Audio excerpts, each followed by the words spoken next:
இன்றைக்கான மினி விலாகில் நம்ம என்ன பார்க்க போகிறோம்னு பார்த்திங்கன்னா, நம்ம தோட்டத்தில் நிறைய சங்கு பூக்கள் வந்துட்டு பூத்து இருந்துச்சு. ஸோ அதை பறிச்சுக்கிட்டே வந்துட்டு அதை பற்றின ஒரு சின்ன இன்ஃபர்மேஷன் சொல்கிறேன். சங்குப்பூவில் வந்துட்டு நிறைய கலர்ஸ் இருக்குது. ஒன்று வந்துட்டு இந்த மாதிரி purple colour, light purple, dark purple, அப்புறம் டார்க் இங்க் ப்ளூ கலரு, அடுத்தது ஒயிட்டு. ஸோ இந்த கலர், அதாவது பர்பிள் கலர் இருக்குது இல்லைங்களா, இது வந்துட்டு விஷ்ணுக்கு, அதாவது மகாவிஷ்ணுவுக்கு ரொம்ப பிடிச்ச பூ. இதை வச்சு நம்ம பூஜை பண்ணலாம்.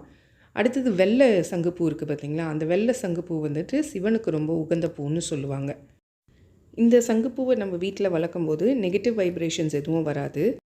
மருத்துவ குணங்கள்லேயும் இந்த சங்குப்பூ வந்துட்டு ரொம்ப ஸ்பெஷலுங்க. என்னென்னு கேட்டிங்கன்னா, டெய்லி இந்த சங்குப்பூவை வந்து தண்ணியில் கொதிக்க வச்சு அந்த தண்ணி குடிச்சிட்டு வரும்போது ஹார்ட் ப்ராப்ளம் வராது, கேன்சர் வராது, அடுத்தது வந்து ஸ்கின் டிசீஸ் எதுவும் பிரச்சனைகள் வராது. இந்த சங்குப்பூவில் ஒயிட்டு, ப்ளூ தவிர பிங்க்கு, ரெட்டு, எல்லோன்ட்டு இப்போ ஹைப்ரிட் வெரைட்டிஸ் நிறைய வருது. அடுக்கு சங்குப்பூ